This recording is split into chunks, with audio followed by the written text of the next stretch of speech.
Assalamu Assalamu alaikum everyone. Please switch on your camera. अगला topic जो हम पढ़ेंगे अबलाग और दूसरा है सफ़ा नंबर 24 पर ज़राए अबलाग और हम और रमूज़ औक़ाफ़ जो कि सफ़ा नंबर 26 से 27 तक है। लफ्ज़ अबलाग, क्या आप में से किसी ने ये लफ्ज़ पहले कभी सुना है? नहीं सुना। अबलाग आप इसे इंग्लिश में कम्युनिकेशन कहते हैं, यानी कि एक दूसरे तक बात पहुंचाना। सॉरी, ज़राए अबलाग आज के दौर में अपनी बात हम ना मौसन पहले से तैयारी करके रखा कीजिए, ये काम पहले से करने के होते हैं। तो अपनी बात दूसरे तक पहुंचाने के लिए हम कुछ ज़राए इस्तेमाल करते हैं, कुछ चीज़ें इस्तेमाल करते हैं। ओके, हम ना मौसन तो जैसे कि हम लिखकर बात करते हैं, रेडियो के ज़रिए आवाज़ जाती है, अखबारात के ज़रिए बात की जाती है, आजकल हमारे मोबाइल हैं, कंप्यूटर है, ये तमाम चीज़ें जो हैं अपनी बात दूसरे तक पहुंचाने का ज़रिया है। ये अबलाग के ज़राए कहलाएंगे। ज़राए अबलाग क्या है? सबसे पहले रेडियो के ज़रिए आवाज़ पहुँचती है, टीवी के ज़रिए पहुँचती है। अच्छा, प्रिंटेड मीडिया जिसे हम कहते हैं, छाप कर, यानी कि किताबें, अखबारात, रसाइल, ये भी ज़राए अबलाग हैं या अपनी बात दूसरे तक पहुँचाने का एक ज़रिया है। तो इसके बारे में हम पढ़ेंगे सफ़ा नंबर 24 पर। आज का जो हमारा टॉपिक है, जो आज हम करेंगे, रमूज़ औक़ाफ़। ये लफ्ज़ पहले सुना है आपने, रमूज़ औक़ाफ़?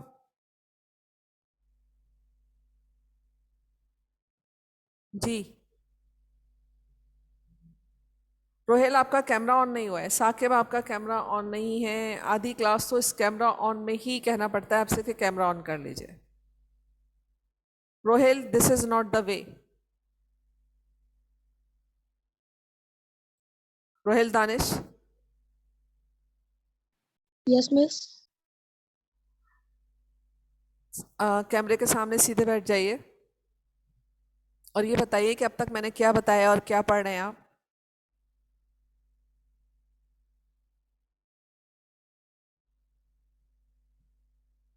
ठीक है, आप क्लास में एक्टिव होके बैठिए, अपना ध्यान से बात को सुनिए कि क्या कहा जा रहा है।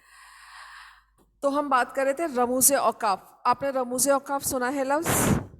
किसी ने इस बारे में? किसी को याद नहीं आ रहा या किसी ने सुना नहीं है? अच्छा, ये क्योंकि उर्दू में है। अच्छा, जनेन को पता है। जी जनेन,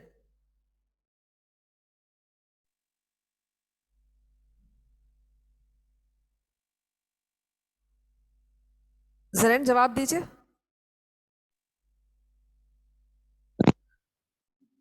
जनेन, आपकी आवाज नहीं आ रही, बिल्कुल भी नहीं आ रही।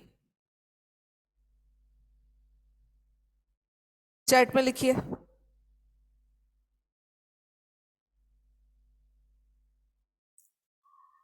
Punctuation, very good. जनेन ने जवाब दिया और जनेन ने याद रखा कि रमूज़ औक़ाफ़ पंक्चुएशन को कहते हैं। एक्सीलेंट जनेन, 3 स्टार आपके लिए मेरी तरफ से तोहफा। ठीक है, कॉपी होती है तो मैं उसको उस पर आपकी 3 स्टार लिख देती। आप 3 स्टार बना लें अपनी कॉपी पर। जब आप क्लास में आएंगे तो मैं वहाँ 3 स्टार बना के और उस पर साइन कर दूंगी। ये हमने 7 में पढ़ा था, लेकिन बहरहाल ये हमारे सिलेबस का हिस्सा है। रमूज़ औक़ाफ़ बहुत आसान, हालांकि सुनने में लफ्ज़ आपको बहुत मुश्किल लग रहा है कि रमूज़ औक़ाफ़ क्या है। Simply punctuation. पंक्चुएशन में क्या क्या होता है, चलो इंग्लिश में ही बता दें, फिर हम इसको देखते हैं कि उर्दू में क्या होता है।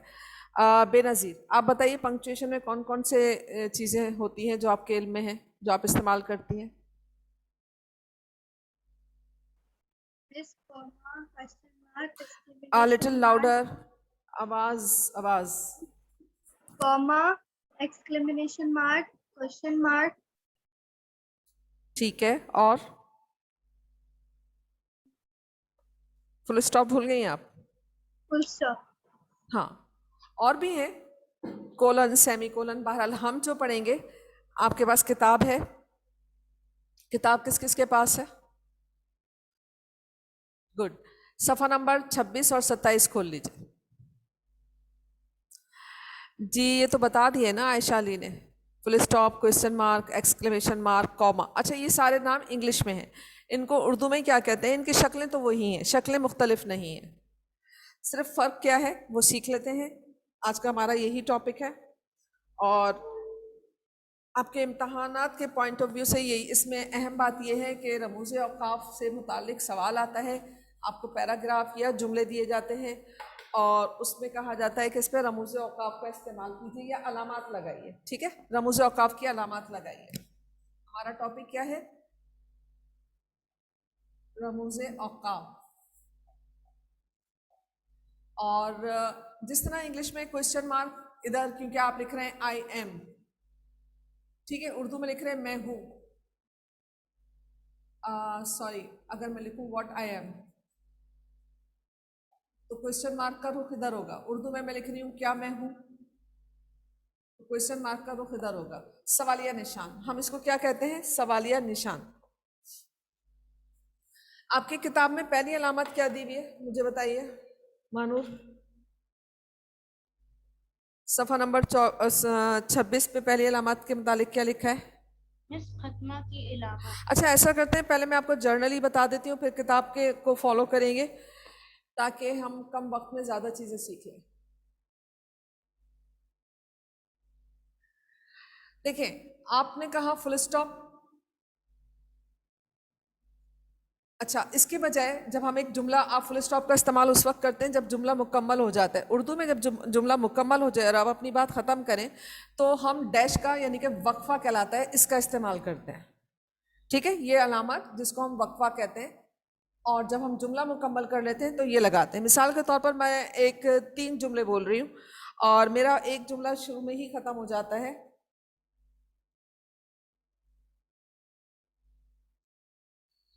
कि आज का काम ख़त्म हो गया है। तो आज का काम ख़त्म हो गया है। अब अगर इसमें कुछ भी नहीं लगाते तो ये इसका रमूज़ औक़ाफ़ का इस्तेमाल नहीं किया हमने, अलामत का इस्तेमाल नहीं किया। फ़र्ज़ कीजिए कि सवाल ये है कि इसमें रमूज़ औक़ाफ़ का इस्तेमाल कीजिए या अलामत लगाइए, तो यहाँ पे क्या आएगा? हम फुल स्टॉप का इस्तेमाल यहाँ पर जुमला ख़त्म होने पे फुल स्टॉप का इस्तेमाल नहीं करते, डैश का करते हैं, जिसको हम वक्फ़ा कहते हैं। हर 1 मिनट के बाद एक एंटर हो रहा होता है, तो प्लीज़ वक्त की पाबंदी कीजिए। इसके बाद इसे आप कॉमा कहते हैं, ये सक्ता कहलाता है, यानी कि कम छोटा वक्फा। और छोटे वक्फे के अलावा भी बहुत सारे नाउन्स, यानी कि इस्म, यानी कि नाम, इस्म और नाउन को छोड़े, सीधी सी बात, नाम, किसी भी चीज़ का नाम, किसी भी जगह का नाम, किसी भी, चाहे वो बेजान चीज़ है। मिसाल के तौर पे अगर मैं कहूँ कि हम लोग, हम इंसान, हवा, पानी और धूप के बगैर जिंदा नहीं रह सकते। खाना भी शामिल कर लें इसमें, पानी, धूप और खाना, और खाने के बगैर जिंदा नहीं रह सकते।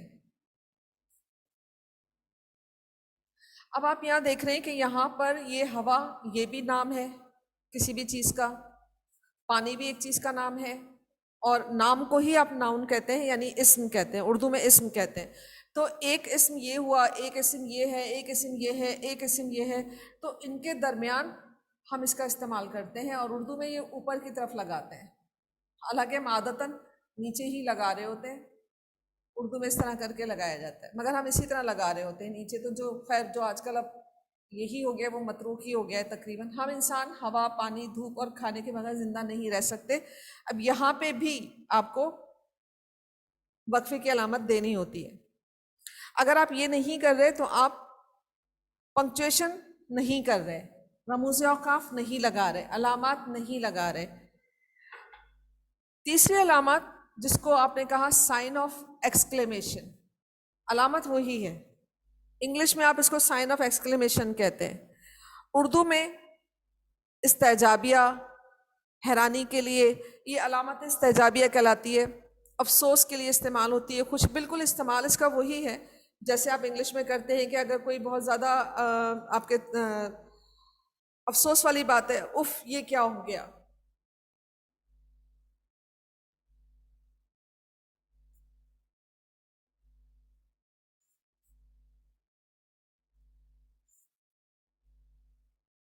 अफसोस,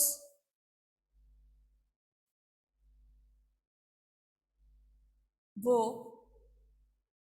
फेल हो गया।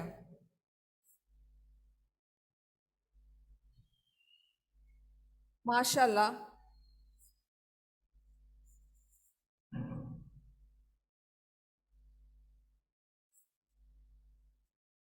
हम सब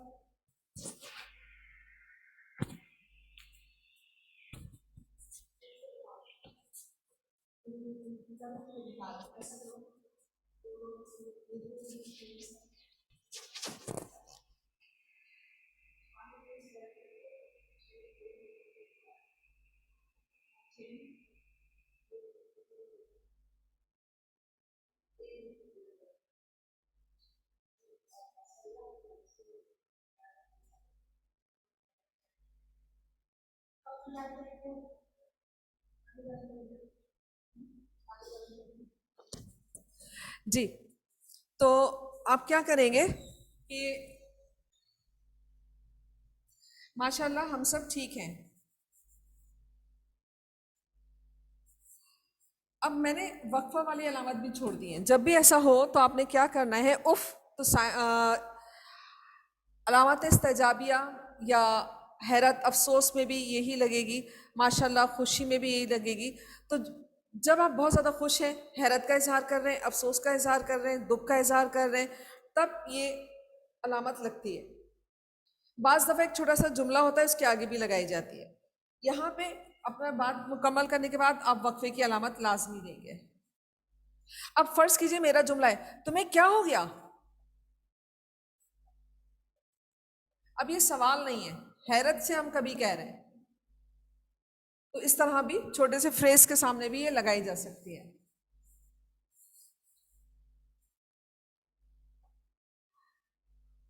कोसेन, इससे अलामत इस्तजाबिया, आपकी किताब में ये लिखा हुआ है।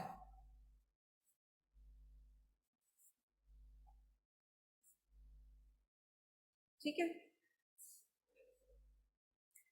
सत्ता और वक्फा ये तो बहुत सारे के हर जुमला मुकम्मल करने पे और इसमें बहुत ज़्यादा इस्तेमाल होती है। साइन ऑफ एक्सक्लेमेशन, अलामत इस्तेजाबिया, ये भी काफ़ी कसरत से इस्तेमाल होती है। अब आप बताइए कि आपकी किताब में इसके अलावा सवालिया निशान, जिसको सवाल के मुकम्मल होने के बाद लगाया जाता है। अच्छा, आप में से कुछ बच्चे इस तरह से करते हैं कि सवालिया निशान जो है सवाल के बाद नहीं लगाते हैं, तो इसका कम से कम आधा नंबर आपका कटना चाहिए। क्योंकि जैसे ही सवाल होगा, अगर जुमला सवालिया है, जुमले में सवाल पूछा गया है, तो सवालिया निशान लगाना लाजमी होता है। सवालिया निशान के बाद आता है कौसैन, यानी ब्रैकेट।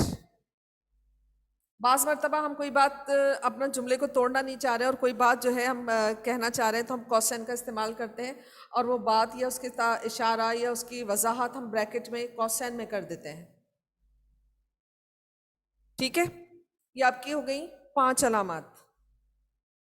लिखने की ज़रूरत यूँ नहीं है कि ये आपकी किताब में मौजूद है। हाँ, इसकी मश्क हम करेंगे तो वो आप कॉपी में करेंगे। अलामात ठीक है, ये आपको नीचे का नज़र आ रहा है, एक और आ सकता है, यहाँ आगे आ सकता है। ठीक है। अच्छा, इन्वर्टेड कॉमास, उसको हम कहते हैं वोवेन। और आपको मालूम है इन्वर्टेड कॉमास, जैसे कि फ़र्ज़ कीजिए कोई हेडिंग है, मैं लिख रही हूँ नात, तो मैं इसको इन्वर्टेड कॉमास में कर दूँ।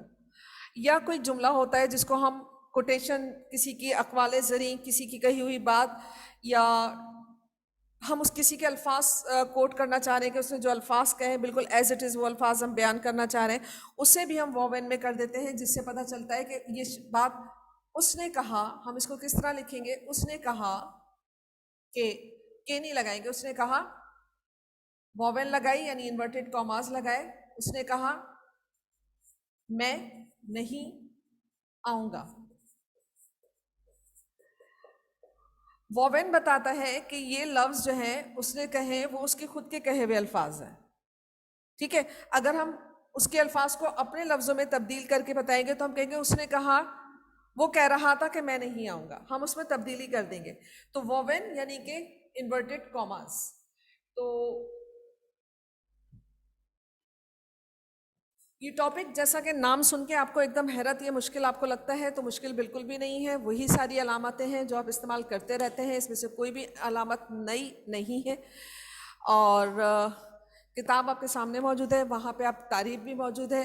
तो आपका जो होमवर्क है वो ये होगा कि आपने इसको समझ लेना है, ख़ास तौर पे सवालिया निशान और ख़ास तौर पे अलामत इस्ताजाबिया, साइन ऑफ एक्सक्लेमेशन। आपको इंग्लिश में क्योंकि पता है और आपने उर्दू में भी खैर आपने सीखा है, ये एक तरह से रिवीजन है कि जब भी कोई हैरत वाला लफ्ज़ है, अफसोस वाला लफ्ज़ है, दुख वाला लफ्ज़ है या खुद बहुत ज़्यादा खुशी का इजहार है, वो कोई लफ्ज़ है या वो कोई फ्रेज़ है, कोई जुमला है, तो उसके आगे अलामत इस्ताजाबिया लगेगी, ठीक है।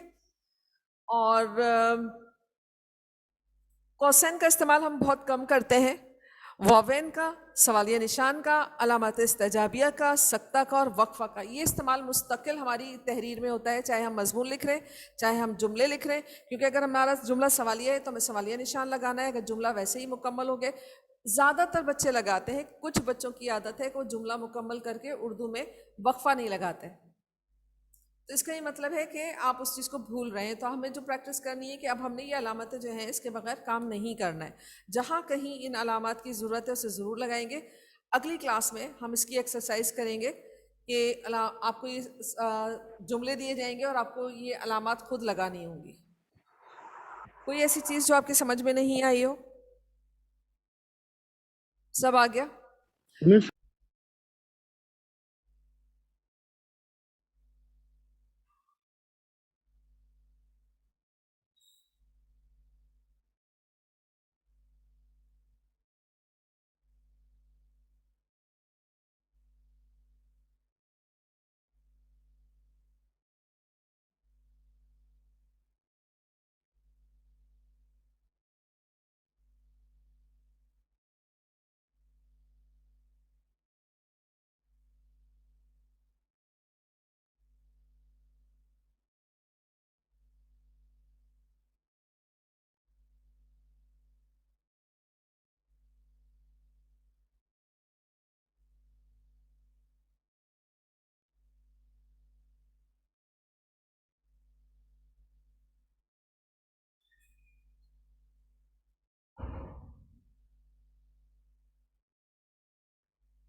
मिस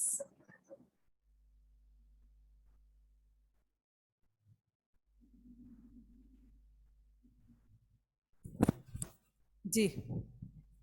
मिस आप थोड़ा कैमरा नीचे करते हैं, जुमला नंबर 3 पूरा नजर नहीं आ रहा।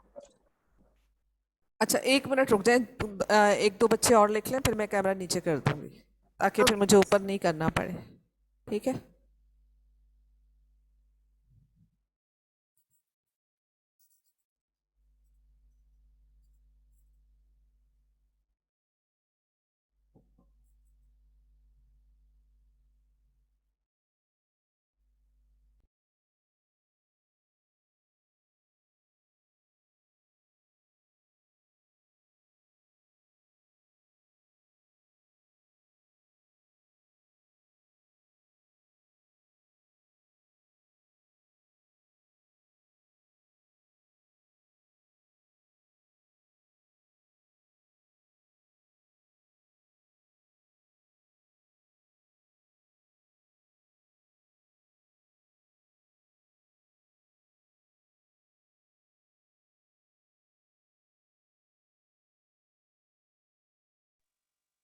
मिस पहला वाला क्या है?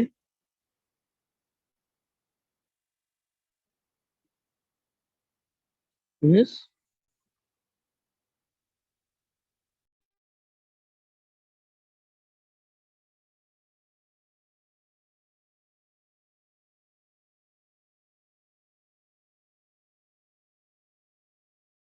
मिस पहला वाला क्या लिखा हुआ है?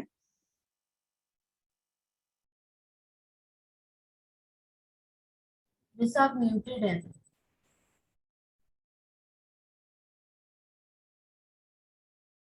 मिस आप म्यूटेड हैं। जी नूर मोहम्मद, पहला लिखा हुआ है ओफो, अफाद। अलिफ फे वाव हे, ओफो। तुम बहुत तंग करते हो। अच्छा, ये 3 जुमले हो गए, आप 3 लिख लें जल्दी तो फिर हम मजीद आगे जुमले करें।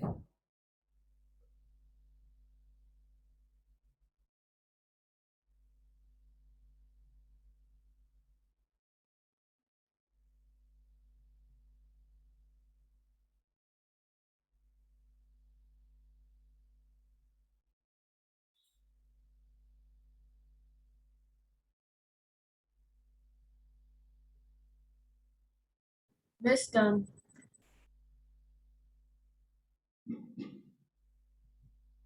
ओके, मैं ये तीनों जुमले मिटा दूं? नो मिस, मेरा रहता है। नूर मोहम्मद, आपके लिए हम इतना इंतजार नहीं कर सकते। आप पूरी क्लास में सबके साथ हैं, आपको थोड़ा सा ज़्यादा वक्त दे सकते हैं, लेकिन पूरा वक्त नहीं रुक सकते। हमारा वक्त ख़त्म हो जाएगा, हमारा काम अधूरा रह जाएगा। ठीक है, फिर बाद में किसी से लेके कर लीजिएगा। मिस सिर्फ एक लाइन रह गई। ठीक है, मैं नीचे वाला नहीं मिटा रही, मैं ऊपर का मिटाती हूँ, मैं वहाँ लिख लेती हूँ, आप लिखिए।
मिस आप कैमरा थोड़ा ऊपर कर देंगे?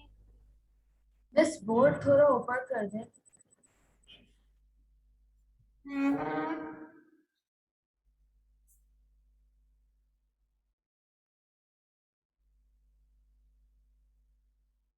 मिस नंबर तीसरा क्या लिखा हुआ है?